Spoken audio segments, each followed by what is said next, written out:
Mana mungkin kau akan jumpa Allah besok ketika kau mati di akhirat. Kau tidak kenal Allah juga. Dalam dunia kamu tak kenal Allah, mana mungkin di akhirat kamu kenal? Kamu kenal namanya, datang bermacam-macam mengaku Allah. Yahudi masih kenal Tuhannya. Ketika ditanya siapa Tuhan kamu, Uzair anak Tuhan. Nasrani masih kenal Tuhannya. Ketika ditanya siapa Tuhan kamu, Isa Tuhan. Oh, dia kenal. Majusi ditanya siapa Tuhan kau, ketika roh-roh, api dan sebagainya, kenal dia. Agama Tenri tanya Jepang, siapa Tuhan kau, matahari, kenal. Buddha ditanya siapa kamu, Dewi Kuan Yin, kenal. Orang yang mengaku Islam, siapa Tuhan kamu, Allah, kau kenal? Ya pokoknya Allah. Ya, kamu tak kenal. Kenal nama. Maka itu kamu terpekik-pekik dengan nama, tetapi kamu tidak tahu Tuhan. Padahal Tuhanmu sangat dekat daripada kamu. Orang yang kenal kepada Tuhan, ketika diucapkan nama Allah itu, bergetar hatinya, hancur hatinya, karena dia tak tahu Tuhan. Orang yang tak tahu Tuhan, dibacakan nama Tuhan, dia tenang-tenang saja, karena memang dia tak kenal kepada Tuhan. Mana mungkin dia takut kepada Tuhannya? Mana mungkin? Orang yang mengenal nama Allah, Ar-Rahman, Ar-Rahim, Al-Malik, Al-Qudus, bertakutkan kepada Allah? Tidak. Dia lakukan Huwallahul ladzi la ilaha illa huwar rahmanur rahim. Kamu hanya kenal dengan namanya, maka kamu lakukan dia. Makanya ketika kamu berkata Abdurrahman, orang yang kenal Abdurrahman takutnya karena kuasa Abdurrahman ada. Ketika di samping Abdurrahman mengucapkan Abdurrahman, yang kenal Abdurrahman itu dekat kamu itu. Ngapain kau kuat-kuat? Bukan Abdurrahman, peka, tuli. Tak tuli Abdurrahman itu. Nah, takutnya orang yang kenal Abdurrahman ini bukan kepalang, tapi yang kenal nama Abdurrahman, biar di sampingnya Abdurrahman, dia tidak tahu Abdurrahman. Begitulah kamu kepada Allah. Kamu kenal namanya dan ciptaannya, tapi tidak kenal kepada Tuhanmu sendiri. Maka mereka yang tidak kenal kepadaku di dalam dunia, kata Allah, aku jadikan mereka di kemudian hari dengan tidak bermata, sehingga mereka buta. Lalu bertanya kepada Allah, lalu dia bertanya kepada aku, kata Allah, ya Rabb, dalam dunia kamu ciptakan kami bermata, kenapa sekarang kau ciptakan kami dalam keadaan buta? Allah bertanya, untuk apa aku ciptakan kamu bermata? Dalam dunia pun kamu tidak kenal aku, apakan lagi di akhirat? Mana mungkin kau kenal kepada aku? Di dunia kamu sendiri tidak pernah melihat aku, tidak pernah mengenal aku. Maka itu kamu cuma belajar awaluddin ma'rifatullah. Awal agama, awal hukum itu mengenal Allah. Kamu tahu bahwasanya yang awal-awal kau tirkan la ilaha illallah Muhammadur Rasulullah, tapi kamu tidak kenal kepada Allah dan tidak kenal kepada Rasul. Untuk mengenal Allah dengan apa? Untuk mengenal Rasul dengan apa? Kamu kenal dengan sunnahnya, tapi kau tak kenal dengan Rasul. Rasulmu adalah metafisik kamu. Dia bermetafisik, dia bertubuh, dia bernyawa, dia bermata, dia bertelinga, dia bersifat, dia berakhlak. Ketika akhlak Rasulmu tidak ada kepada kamu, perbuatannya, sifatnya tidak ada kepada kamu, jelas kamu tidak kenal kepada Rasul. Kepada Allah juga demikian.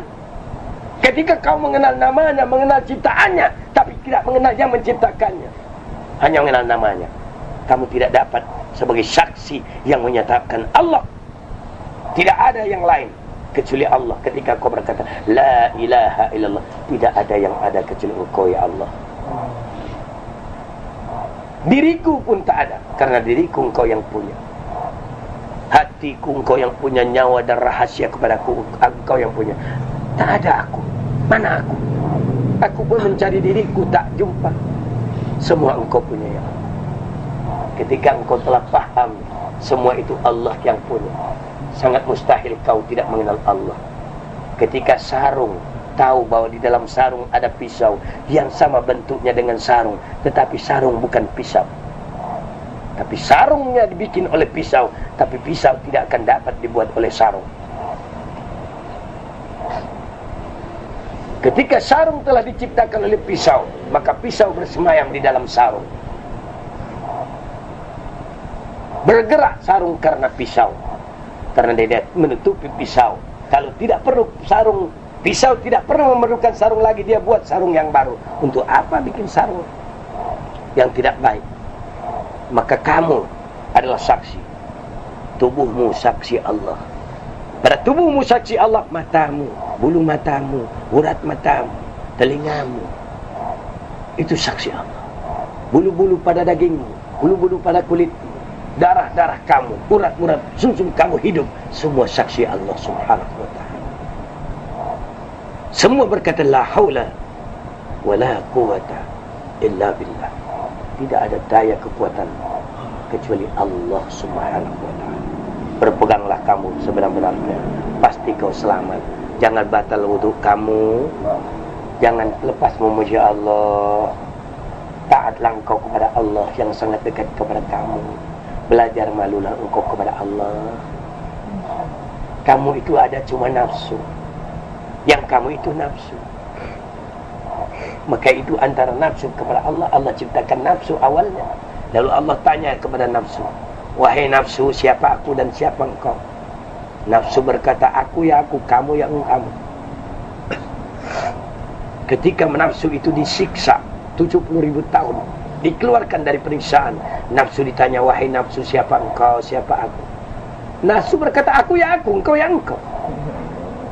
Kerasnya nafsu itu. Ketika nafsu itu direndam dalam air 70.000 tahun, dikeluarkan, ditanya nafsu, wahai nafsu, siapa engkau, siapa aku? Nafsu berkata, engkau ya engkau, aku ya aku.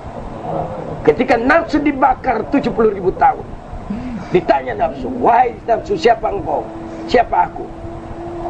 Maka nafsu berkata, aku ya aku, engkau ya engkau. Ketika Allah puasakan nafsu, baru satu hari Allah tanya, wahai nafsu, siapa engkau, siapa aku? Nafsu berkata, Allahu Rabbi wa ana abduka ya Allah.